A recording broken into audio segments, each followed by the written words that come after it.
Hello students, हम लोग कर रहे हैं mineral nutrition.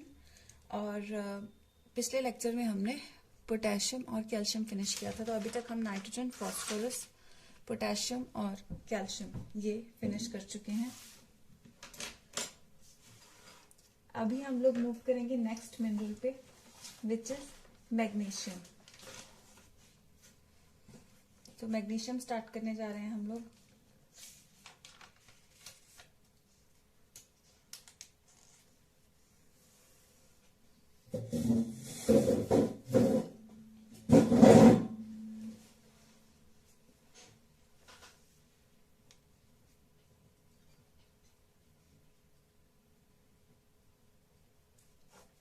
Magnesium is absorbed as magnesium ions.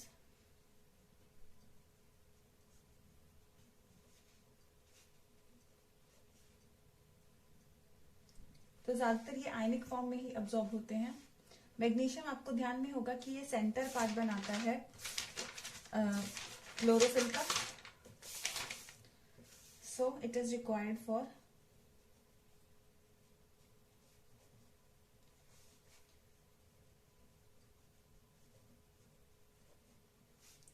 Chlorophyll synthesis. मैंने आपको क्लोरोफिल का स्ट्रक्चर करवाया है उसमें फोटोसिंथेसिस में, ठीक है। तो अभी आप उसको देख सकते हैं। अगर मैं आप okay, anyway you can see it, you have it with you, ठीक है। मेरे को अभी पूरा कॉपी में देखना पड़ेगा आपको दिखाने के लिए उसको, नहीं तो पूरा ड्रॉ करने का भी टाइम नहीं है। आप देख लेना उसमें फोटोसिंथेसिस में। देन फंक्शंस की अगर बात करें तो आपको ध्यान में होगा क्लोरोफिल में एक पोरफायरिन हेड होता है और एक फाइटोल टेल होती है। तो पोरफायरिन हेड में डिफरेंट रिंग्स होती हैं, डिफरेंट रिंग्स के सेंटर में ये मैग्नीशियम होता है। तो हम लोग लिख सकते हैं that magnesium is a part of porphyrin ring या porphyrin head of chlorophyll molecule.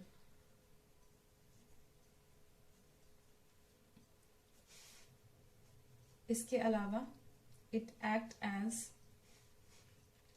acts as activator for enzymes required for respiration and photosynthesis। तो रेस्पिरेशन और फोटोसिंथेसिस में जो एंजाइम्स काम आते हैं उसका ये एक्टिवेटर का काम करता है। एग्जाम्पल कार्बोक्सिलेज एंजाइम्स, फॉस्फोराइलेशन भी ये करवाने में मदद करता है। तो फॉस्फोराइलेज एंजाइम। इसके अलावा मैग्नीशियम आयंस के बारे में आप आगे बात करेंगे, हम +2 में भी पढ़ेंगे कि जब ये देखो हमने ये पढ़ा हुआ है कि प्रोटीन्स बनते हैं राइबोसोम्स के ऊपर। राइबोसोम्स के दो सब यूनिट्स होते हैं, ठीक है, 2 सब यूनिट्स होते हैं। हम सुनते हैं ना, सेल चैप्टर में भी हमने किया कि राइबोसोम्स के 2 सब यूनिट्स होते हैं। एक्चुअली नॉर्मल कंडीशंस में राइबोसोम्स के ये दोनों सब यूनिट्स अलग अलग रहते हैं।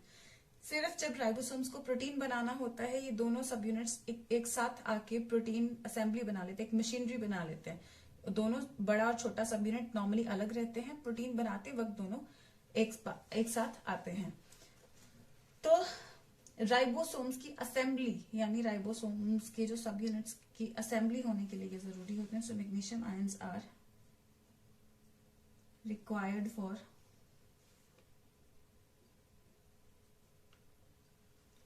राइबोसोमल असेंबली, यानी कि it is required for protein synthesis.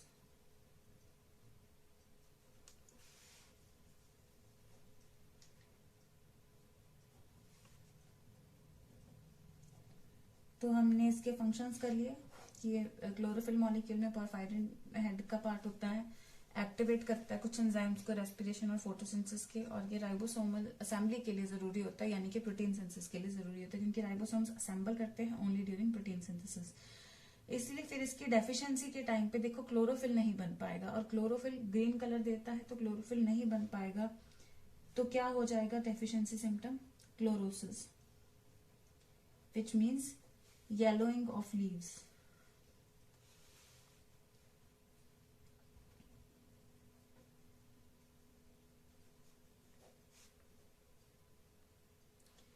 इसके अलावा और क्या होता है? इसके अलावा होता है नेक्रोसिस भी होना शुरू हो जाता है।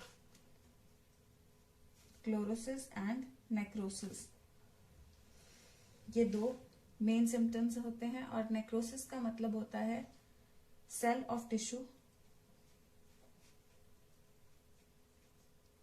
पर्टिकुलरली लीफ टिश्यू इसमें ज्यादा होते हैं। वैसे नेक्रोसिस मतलब एनी टिश्यू हो सकता है, लेकिन प्लांट्स में ये ज्यादातर लीफ टिश्यूज की हम लोग बात कर रहे होते हैं। ठीक है बच्चे, और ये दोनों सिम्टम्स कहाँ दिखाई देते हैं? Chlorosis and necrosis. ये पहले जो होते हैं,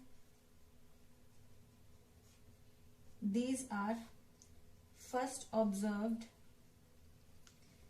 in older leaves, then newer। तो पहले older leaves में जाते हैं, उसके बाद ये नए leaves में दिखाई देते हैं। और कहां से, किस तरीके से?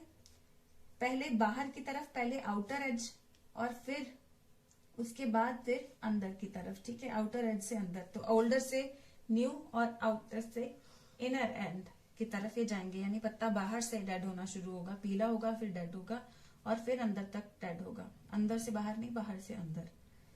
तो इसमें यंग पत्तों का ही क्लोरोसिस और नेक्रोसिस होना शुरू हो जाएगा। नेक्रोसिस होने के बाद फिर ऑब्वियसली पत्ते झड़ेंगे, तो प्री मेच्योर लीफ फॉल भी यहाँ पे हमें देखने को मिलेगा, जल्दी पत्ते झड़ जाएंगे। ठीक है, तो अब पत्तों से ही प्लांट की रेस्पिरेशन और फोटोसिंथेसिस होती है, तो रेस्पिरेटरी प्रोसेस और फोटोसिंथेसिस दोनों ही कम हो जाएंगे। Respiratory process would be lowered, और रेट ऑफ फोटोसिंथेसिस भी कम हो जाएगा, क्योंकि दोनों ही प्रोसेसेस पत्तों से ही होते हैं।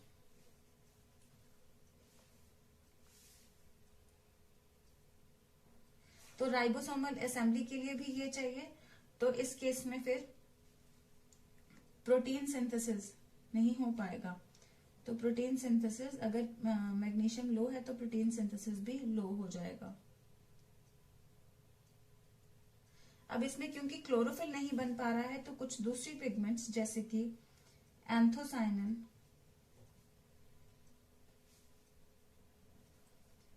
ये कुछ टाइप की पर्पल पिगमेंट्स होती हैं। पर्पल पिगमेंट, एक पर्पल पिगमेंट होती है एंथोसाइनिन, ये सिंथेसाइज होने शुरू हो जाती है। या तो हम कह सकते हैं कि इसकी सिंथेसिस स्टार्ट हो जाती है, या हम कह सकते हैं कि इसकी प्रोडक्शन इंक्रीज होनी शुरू हो जाती है। So this is about magnesium.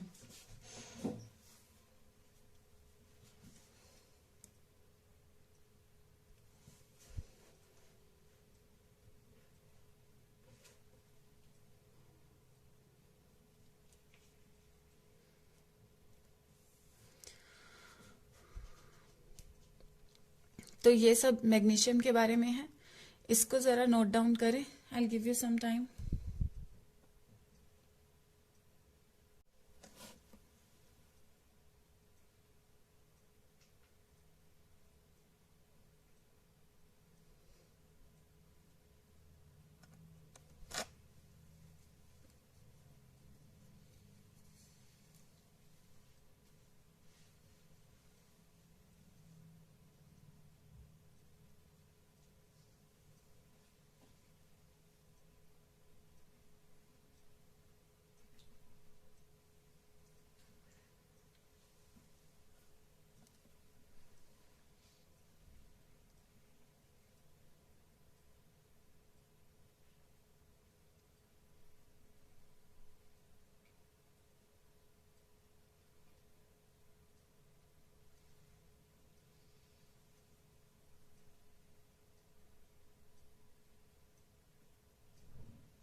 okay if you have noted, it's okay if you've got some less time. अगर आपको लगता है टाइम कम था या टाइम कम मिला है आपको, तो आप फिर पॉज करके नोट कर लीजिए प्लीज. ठीक है, मैग्नीशियम हो गया है, तो मैं अभी अगला करवा रही हूँ, सल्फर.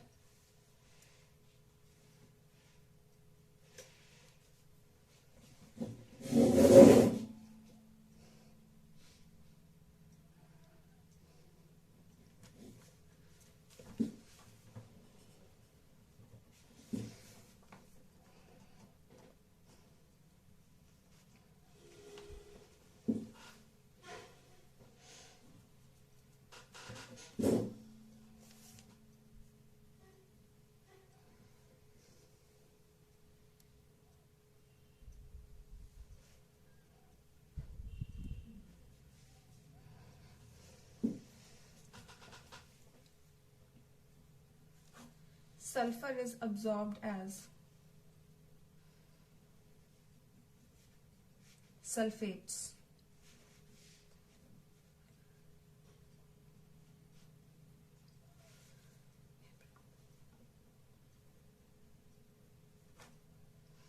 फंक्शंस की बात करें तो sulphur is a constituent of 2 amino acids. Sulphur 2 amino acids का कंस्टिट्यूएंट है. कौन कौन से? मेथियोनिन और सिस्टीन. और अमाइनो एसिड्स ही they join to form proteins. Amino acid ही प्रोटीन्स बनाते हैं. ठीक है, तो मिथियोनिन और सिस्टीन 2 ऐसे अमाइनो एसिड है जिसमें सल्फर होता है, और हमें पता है कि सल्फर ही कि अमाइनो एसिड्स ही प्रोटीन्स बनाते हैं, यानी हम कह सकते हैं कि सल्फर प्रोटीन्स का पार्ट है. More over disulphide bonds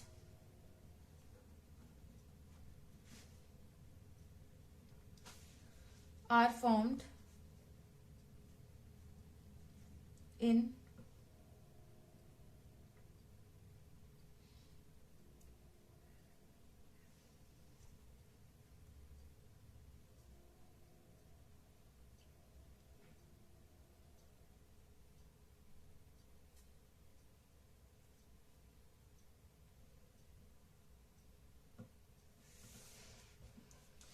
disulphide bonds बनते हैं. डाइसल्फाइड बॉन्ड्स का मतलब होता है जैसे कोई भी 2 पेप्टाइड चेन्स के बीच यूं सल्फर आपस में ब्रिजिंग कर दें 2 बॉन्ड्स, तो ये डाइसल्फाइड बॉन्ड्स होते हैं. ये ह्यूमंस में तो बहुत ज्यादा, लाइक एनिमल्स में तो बहुत ज्यादा इनका प्रेवलेंसी देखी जाती है कि जैसे इंसुलिन के स्ट्रक्चर में, एंटीबॉडीज के स्ट्रक्चर में ये सब चीजें होती हैं. सल्फर के जो ये डाइसल्फाइड बॉन्ड्स की जो हम बात कर रहे हैं ये पाए जाते हैं. लेकिन डाइसल्फाइड बॉन्ड फॉर्मेशन, आप यहाँ पे ये डाइसल्फाइड बॉन्ड वाला रहने दें बिकॉज ये इसमें नहीं है. सल्फर डाइसल्फाइड बॉन्ड्स होते हैं लेकिन इसमें ये नहीं करें पॉइंट अप. ठीक है, इसमें we will just talk about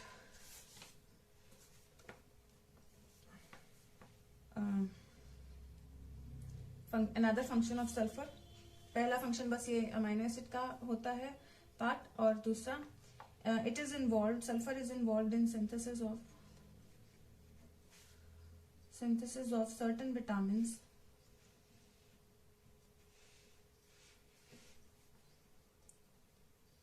like biotin, thiamine etcetera. ऐसे विटामिन्स का ये पार्ट है. इसके अलावा it is required for formation of coenzyme A. ठीक है, coenzyme A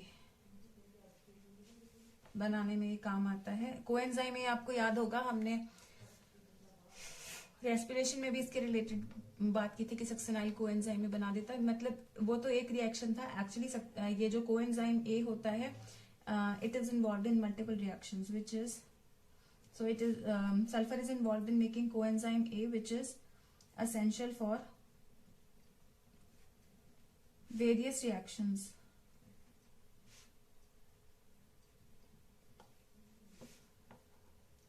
It is required for formation of ferredoxin. Ferredoxin की बात हमने इलेक्ट्रॉन ट्रांसपोर्ट चेन में की थी. It is required for nodule formation. Nodule formation in leguminous plants.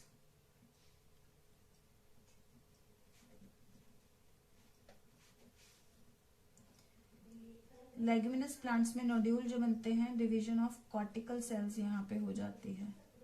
तो actually क्या होता है, जो रूट्स होती हैं, रूट्स में आप दाल वाले प्लांट जो होते हैं, लेग्यूमिनस प्लांट्स जो होते हैं, इनके रूट्स में आप गांठें देखते हैं. ये गांठें जो होती हैं, ये एटमॉस्फेरिक नाइट्रोजन को फिक्स करने में मदद करती हैं. वो एटमॉस्फेरिक नाइट्रोजन को ये फिक्स क्यों करना चाहते हैं, क्योंकि इनसे इन्होंने अमाइनो एसिड्स बनाने होते हैं जिनसे प्रोटीन्स बनते हैं. आपको हम बात सुनते हैं, लेग्यूम्स जो होते हैं वो प्रोटीन्स का अच्छा सोर्स होते हैं. तो वो प्रोटीन्स को कैसे बनाते हैं, वो एटमॉस्फेयर से नाइट्रोजन फिक्स करते हैं. और ये नोड्यूल में ये इसके सिम्बायोटिक बैक्टीरिया रह रहे होते हैं जो नाइट्रोजन फिक्सेशन में मदद करते हैं. इसकी पूरी डिटेल करेंगे हम लोग नाइट्रोजन फिक्सेशन की. तो लेकिन अभी ये नोड्यूल्स, ये गांठें जो बनती हैं, ये जरूरी होती हैं नाइट्रोजन फिक्सेशन के लिए. इसके बनने में भी सल्फर मदद करता है. ठीक है.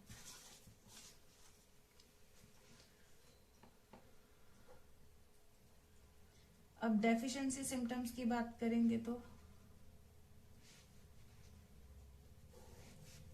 यहाँ पे भी येलोइंग ऑफ लीव्स यानी क्लोरोसिस होनी शुरू हो जाती है. बट यहाँ पे स्टार्ट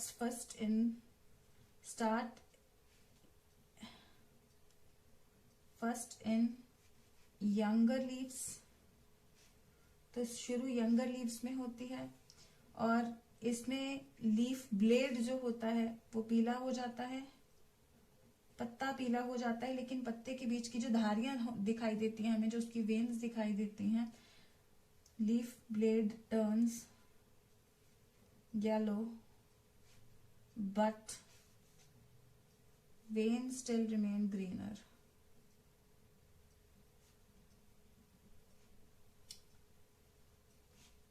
वेन्स ग्रीन ही रहती हैं.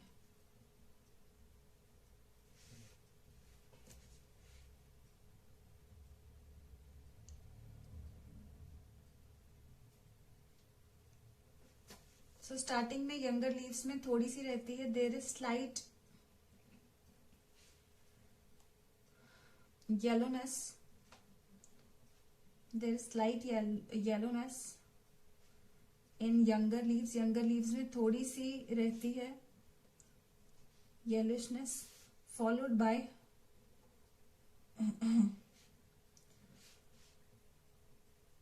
Yellowing in older leaves. उसके बाद ओल्डर लीव्स में येलोइंग होनी शुरू हो जाती है.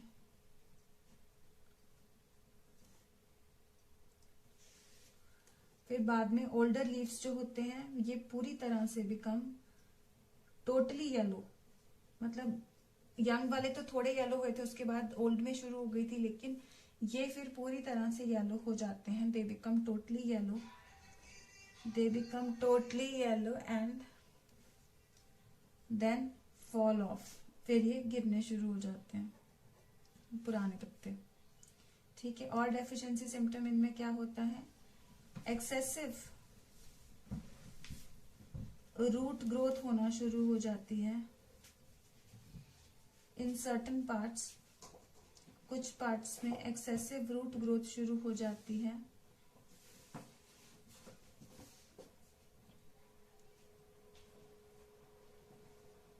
It may result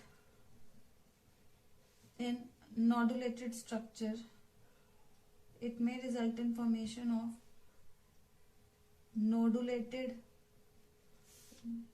nodulated structures, that is lumps,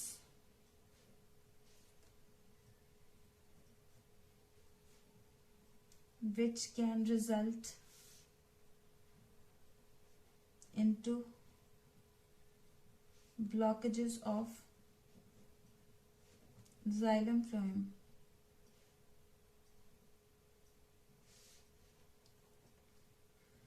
तो जो गांठें नॉर्मल नोड्यूल्स बनने थे, फिर डेफिशिएंसी में उसकी जगह पे बड़े ही नोडुलेटेड ग्रोथ ऐसी शुरू हो जाती है जो अंदर तक पेनिट्रेट कर जाती है, जाइलम फ्लोएम को ब्लॉक कर लेती है। ऑब्वियसली जाइलम फ्लोएम इसको वाटर न्यूट्रिशन सब दे रहे हैं, तो जिसकी वजह से इट मे रिजल्ट इन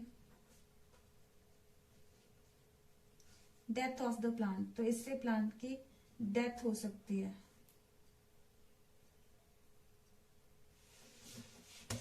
तो ये हो गया मैग्नीशियम और ये हो गया सल्फर। तो सल्फर के बारे में जरा आप लोग नोट डाउन करें।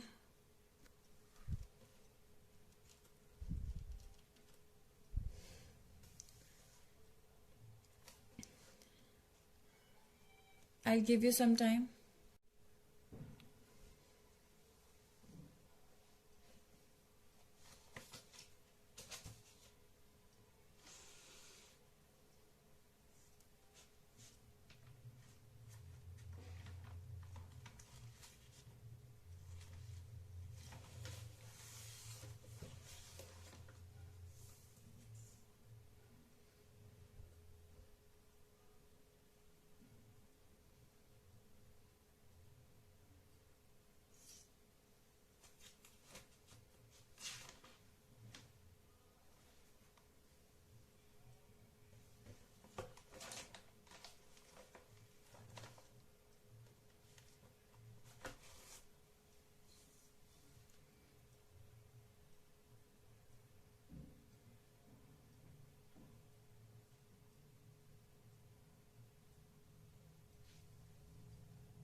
Okay, if you have not noted, please pause and note.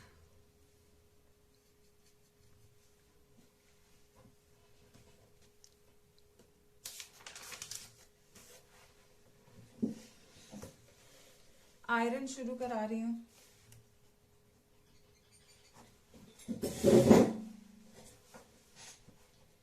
It is absorbed as, ये ध्यान रखना है, फेरिक आयंस के तौर पे ये अब्सॉर्ब होता है, फेरस नहीं, फेरिक आयंस. ठीक है, इंपॉर्टेंट क्वेश्चन है एमसीक्यूज में. Functions, it is constituent of ferredoxin. Ferredoxin का कंस्टिट्यूएंट है एफडी जिसको बोलते हैं. ठीक है, फेरिडॉक्सिन का कंस्टिट्यूएंट है. और साइटोक्रोम, साइटोक्रोम कॉम्प्लेक्स आपको याद होगा, हमने ये दोनों स्टार्टिंग के जो उसमें फोटोसिंथेसिस रेस्पिरेशन में ये कंसेप्ट, ये दोनों टॉपिक्स किए हैं. So constituent of ferredoxin and cytochrome, which is they both are I hope you will remember, they both are part of electron transport chain. ठीक है, during photosynthesis and respiration pathways. So इन दोनों का ये part है. Chlorophyll आप नहीं याद है तो बेशक यहाँ पे लिख लो ड्यूरिंग फोटोसिंथेसिस एंड रेस्पिरेशन. ठीक है, लिख लेना आप ड्यूरिंग रेस्पिरेशन एंड फोटोसिंथेसिस. और क्लोरोफिल सिंथेसिस में ये मदद करता है आयरन. ठीक है, it is important constituent of certain enzymes. कुछ एंजाइम्स का ये इंपॉर्टेंट कंस्टिट्यूएंट है.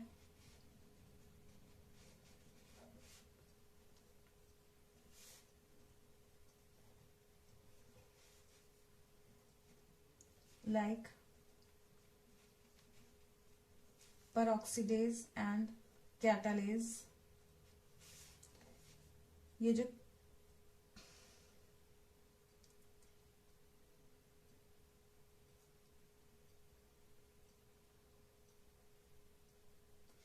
पेरोक्सीजोम्स होते हैं ना, ऑर्गेनेलीज, उनमें होते हैं ये. ठीक है, ये एंजाइम्स. और ये किसमें मदद करते हैं? Which help in formation and dissociation of H2O2. ये इसकी फॉर्मेशन और डिसोसिएशन भी करा देते हैं. क्यों इसको इकट्ठा क्यों नहीं होने देते हैं? क्योंकि ये H2O2 जो है it is toxic to plants. ये प्लांट्स के लिए टॉक्सिक है. So it has to be disintegrated and destroyed as it is produced due to some reactions. तो कुछ reactions में ये बन जाती है. So it has to be disintegrated and destroyed as and when it is made, as it is produced during some reactions. तो ferredoxin और cytochrome का पार्ट है जो इलेक्ट्रॉन ट्रांसपोर्ट चेन में मिलते हैं. क्लोरोफिल सिंथेसिस में मदद करता है. और पेरोक्सीडेज कैटालेज एंजाइम्स का कंपोनेंट है. ये पेरोक्सीडेज कैटालेज एंजाइम जो है ये हाइड्रोजन पेरोक्साइड को तोड़ने में मदद करते हैं. इसका तोड़ना क्यों जरूरी है? क्योंकि ये कुछ रिएक्शंस में बन तो जाती है लेकिन अगर इकट्ठी हो गई तो ये प्लांट के लिए टॉक्सिक हो सकती है. तो जैसे ही बनती है इसको तोड़ना जरूरी है. तो इसके क्या डेफिशिएंसी सिम्टम्स आ सकते हैं?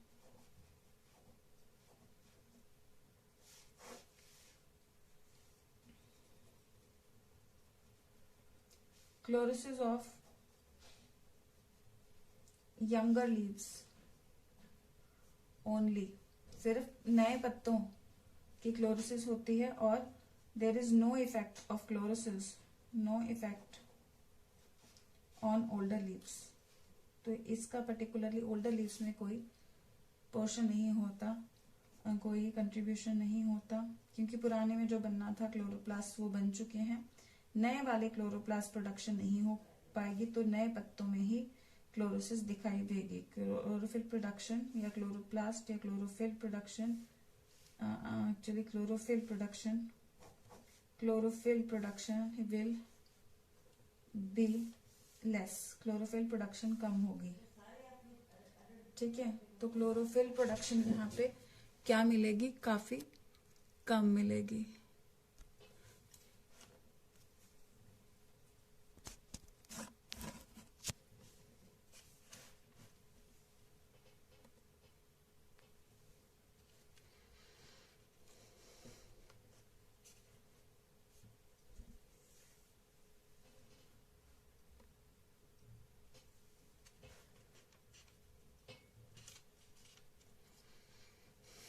ठीक है, तो ये हो गया आयरन के बारे में।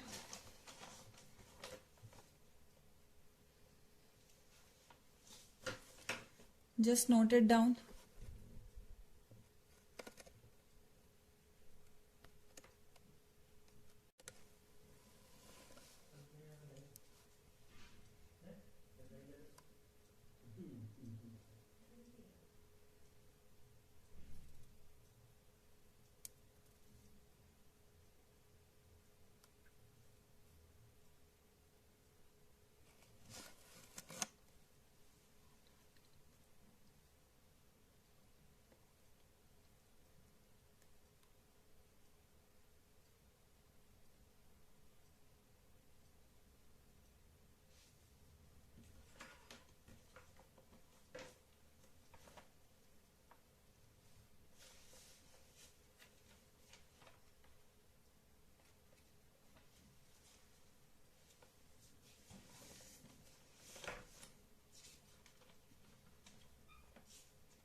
Please pause to note down in detail. I'm moving on to the next element, manganese.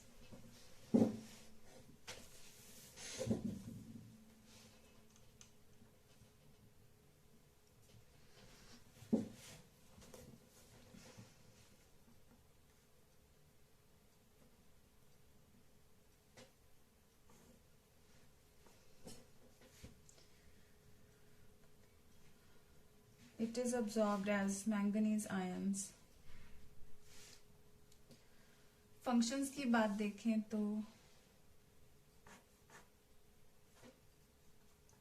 it acts as activator of certain enzymes. Example, malic dehydrogenase.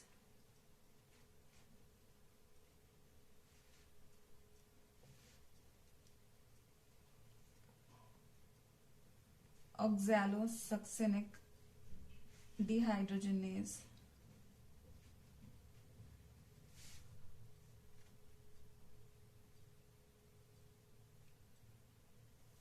ये एंजाइम्स आपको याद में होगा क्रेब्स साइकिल में काम करते हैं, ठीक है। फिर नाइट्रेट रिडक्टेज, ये नाइट्रोजन फिक्सेशन में मदद करेगा। Reductase, nitrogen reductase. तो क्रेब साइकिल में होते हैं, यानी कि रेस्पिरेटरी पाथवे में मदद करते हैं, कह सकते हैं, ठीक है। तो ये कुछ एंजाइम्स हैं, ये नाइट्रोजन फिक्सेशन में मदद करेगा। ये कुछ एंजाइम्स हैं जिसमें मैंगनीज पार्टिसिपेट करता है। इसके मैंगनीज जिसको एक्टिवेट करता है, जिनको। इसके अलावा इन क्लोरोफिल सिंथेसिस, तो क्लोरोफिल की सिंथेसिस में भी मैंगनीज की एक पर्टिकुलर अमाउंट रिक्वायर्ड होती है। इसके अलावा जो हमने फोटोलाइसिस ऑफ वाटर की बात की थी, फोटोसिंथेसिस में जो पहला स्टेप था कि पानी टूटता है, फोटोलाइसिस ऑफ वाटर, लाइट गिरने से। सो फोटोलाइसिस ऑफ वाटर में भी मैंगनीज का की रोल होता है। ये आपको याद होगा, ये ड्यूरिंग फोटोसिंथेसिस हमने नॉन साइक्लिक फोटोफॉस्फोराइलेशन में किया था। याद रख सकते हैं हम, during photosynthesis non cyclic photophosphorylation में ये होता है, आप मेंशन कर सकते हैं, हाँ, ठीक है। और इसी की वजह से जो होता है, यहाँ पे मॉलिक्यूलर ऑक्सीजन जो होती है वो रिलीज होती है प्लांट द्वारा, फोटोलाइसिस ऑफ वाटर की वजह से, ठीक है। याद होगा, आई थिंक आपको, नहीं हो तो रिवाइज जरूर करें। डेफिशिएंसी सिम्टम्स, जो नॉन साइक्लिक फोटोफॉस्फोराइलेशन किया था उसमें ये पहला स्टेप आपको दिखाई देता है। डेफिशिएंसी सिम्टम्स इसके क्या होंगे, इसके डिफरेंट डेफिशिएंसी सिम्टम्स हो सकते हैं, जैसे कि एक बहुत इंपॉर्टेंट डेफिशिएंसी सिम्टम आता है इसका ओट्स में जो दिखाई देता है, grey spot disease in oats. Oats में ग्रे स्पॉट डिजीज दिखता है, यानी कि यहाँ पे randomly scattered grey spots, randomly scattered gray spots on leaves of oats. Oats के पत्तों पे randomly scattered gray spots दिखाई देते हैं, because क्लोरोफिल सिंथेसिस जो होता है वो डिक्रीज हो जाता है, जिस वजह से कुछ पार्ट्स नेक्रोज हो जाते हैं। नेक्रोज पार्ट्स, जो डेड पार्ट्स कुछ हो जाते हैं, they appear as grey spots, वो ग्रे स्पॉट की तरह नजर आते हैं, ठीक है। तो क्लोरोप्लास्ट तो बनते हैं यहाँ पे, और यहाँ पे क्योंकि क्लोरोफिल सिंथेसिस नहीं होता है, so chloroplast are without chlorophyll. Chloroplast बिना क्लोरोफिल के होते हैं और बिना स्टार्च ग्रेन्स के भी होते हैं। स्टार्च आपको याद होगा, ऐसे स्टार्च ग्रेन सिंथेसिस जो बायोमोलिक्यूल्स में आपको बताया था कि मैंने स्टार यूनिट लेयर्स में या तो इस तरीके से या इस तरीके से या इस तरीके से स्टार्च सेव होता है। आपको याद होगा ये स्ट्रक्चर्स को हमने ग्रेन कहा था। तो नहीं याद तो अभी बस इतना ही कर लो कि स्टार्च जो होता है वो ग्रेन्स फॉर्म में स्टोर होता है, यानी कि एक पर्टिकुलर फोकल पॉइंट के अराउंड यूं लेयर्स में ये डिपॉजिट हो जाता है। या तो ये फोकल पॉइंट सेंटर पे हो सकता है, ई सेंट्रिक इसको बोला जाता है, या सेंट्रिक इस तरीके से, और यहाँ पे दोनों में एक एक फोकल पॉइंट है, ये भी हो सकता है। और यहाँ पे देखो 3 फोकल पॉइंट है, ये भी हो सकता है। तो इतना ही बहुत है ग्रेन के बारे में। ठीक है, अगर वहां भूल गए थे तो यहीं पे इतना ही बहुत है। अगर करना चाहते हैं, नहीं भी करना चाहते तो भी चलेगा, कि बस आपको पता होना चाहिए कि स्टार्च ग्रेन के फॉर्म में स्टोर होता है, और chloroplast are without chlorophyll in case of manganese deficiency, और स्टार्च ग्रेन और क्लोरोफिल यहाँ पे फिर नहीं बन पाता है। तो ये हो गया आयरन और मैंगनीज हमारा यहाँ पे हमने कर लिया है। मैं आपको टाइम दे रही हूँ, अगर आपको टाइम कम लगे तो उसको पॉज करके नोट कर लीजिएगा।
ओके, तो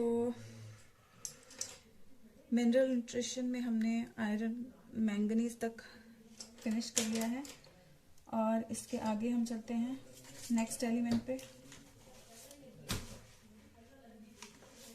नेक्स्ट एलिमेंट हम करेंगे जिंक। जिंक के बारे में स्टडी कर लेते हैं।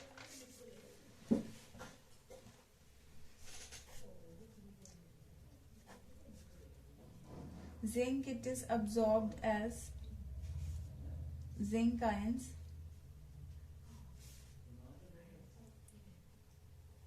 फंक्शंस की बात करें अगर, तो it activates enzymes. एग्जाम्पल ये भी कुछ एंजाइम्स को एक्टिवेट करता है, जैसे कि कार्बोनिक एनहाइड्रेस। कार्बोनिक एनहाइड्रेस हमने बायोमोलिक्यूल्स में पढ़ा था that it is the fastest enzyme. Carbonic anhydrase, phosphorylase, carboxylase, ये कुछ एंजाइम्स। फॉस्फोराइलेज जो फॉस्फेट ऐड करने में मदद करेगा, कार्बोक्सिलेज जो कार्बन डाइऑक्साइड ऐड करने में मदद करते हैं। इन सभी एंजाइम्स को ये एक्टिवेट करते हैं।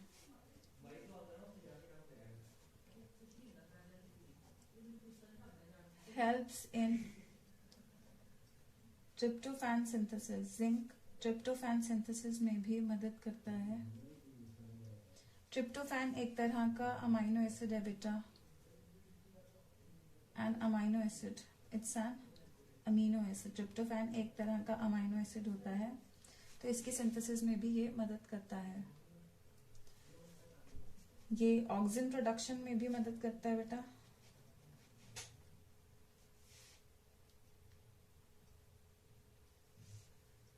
और zinc is actually required for fermentation.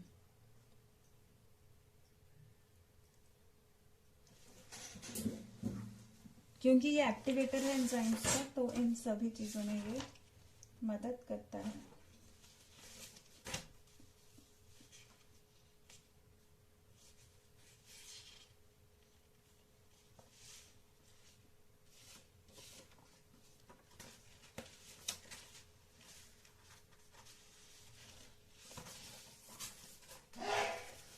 तो वैसे आप बस इट इज जिंक का फर्मेंटेशन का रहने दो। It is required in synthesis of auxin, यही कर लो, required in synthesis of oxen.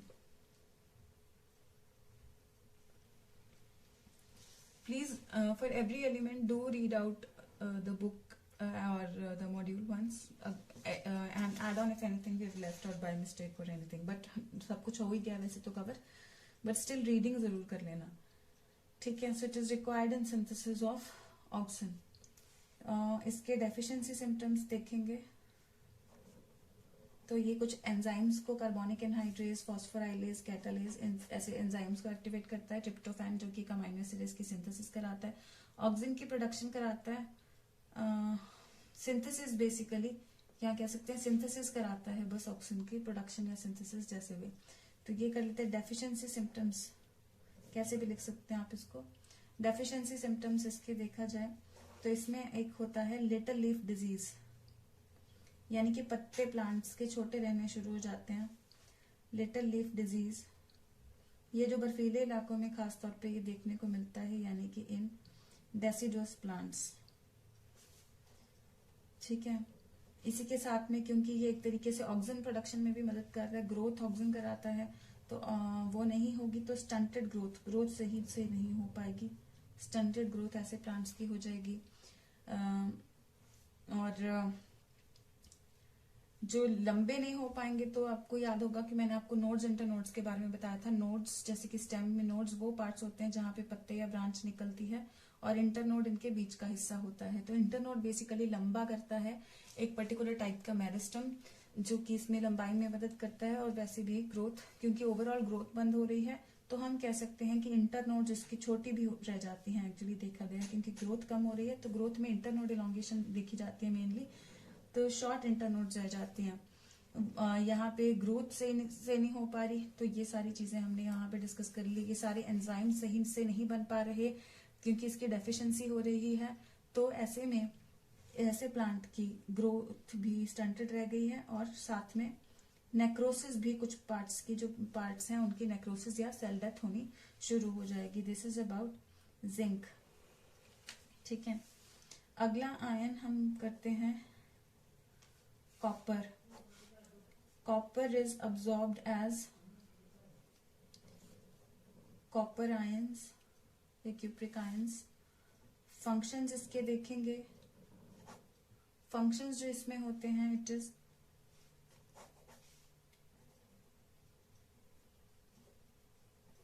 associated with enzymes. It is associated with enzymes. Example: lactase, oxidase.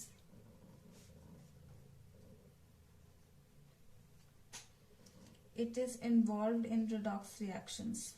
redox reactions में भी ये participate करता है। redox reactions में आप देखते हो ये बेसिकली हम लोग क्यूप्रिक आयंस का ये कन्वर्जन होता है। ठीक है, ये खुद ऑक्सीडाइज हो रहा है तो ये रिड्यूस करेगा दूसरे एलिमेंट को, और इस तरफ रिवर्स रिएक्शन हो रहा है, खुद रिड्यूस हो रहा है तो दूसरे एलिमेंट को ऑक्सीडाइज करेगा। तो आपने ये क्यूप्रिक क्यूप्रस में कन्वर्ट होकर के ये दूसरे एलिमेंट को का रिडॉक्स रिएक्शन भी, रिडॉक्स रिएक्शंस में पार्टिसिपेट करता है। It is required for synthesis of vitamin C. Vitamin C का सिंथेसिस, या हम कह लेते हैं इसको एस्कॉर्बिक एसिड का सिंथेसिस ये करवाता है, specially in citrus plants. Citrus plants में होते हैं मेनली विटामिन सी, तो उनमें विटामिन सी का सिंथेसिस भी कराता है। तो ये कुछ एंजाइम्स के साथ एसोसिएटेड है, जैसे लैक्टेज, ऑक्सीडेज, रिडॉक्स रिएक्शंस में पार्टिसिपेट करता है। ठीक है, मेनली यहाँ पे हम एंजाइम ऑक्सीडेज की ही बात करेंगे, उसकी तो नहीं करेंगे, लैक्टेज की तो नहीं करने की जरूरत है हमें यहाँ पे। ठीक है, इसी की कर लो। ऑक्सीडेज रिडॉक्स रिएक्शंस में पार्टिसिपेट करता है, ऑब्वियसली इसी तरीके से वो ऑक्सीडेशन कराता होगा। एंड विटामिन सी की सिंथेसिस, विटामिन सी को एस्कॉर्बिक एसिड भी कहते हैं, तो इसकी सिंथेसिस भी ये कराता है। ठीक है, तो ये हो गया जिंक और कॉपर। इसके अलावा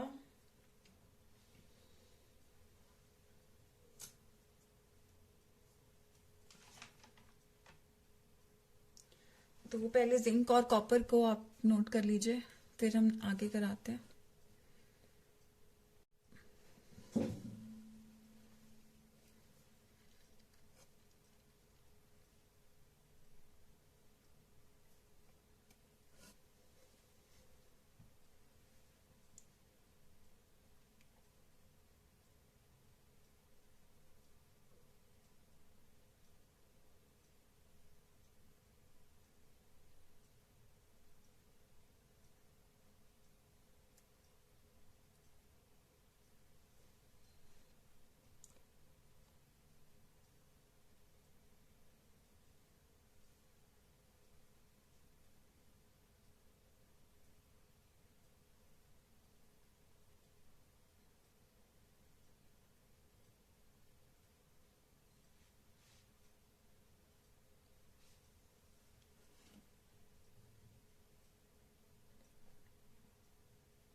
ओके, तो अभी तक हमने 10 एलिमेंट्स के बारे में स्टडी कर लिया है. Just read them out before you listen to the next one. 4 और एलिमेंट्स की हम लोग डिटेल करेंगे, और उसके बाद और भी कंटेंट है लेक्चर चैप्टर में, वो सब भी करेंगे. एक बार यहाँ तक रीड करो.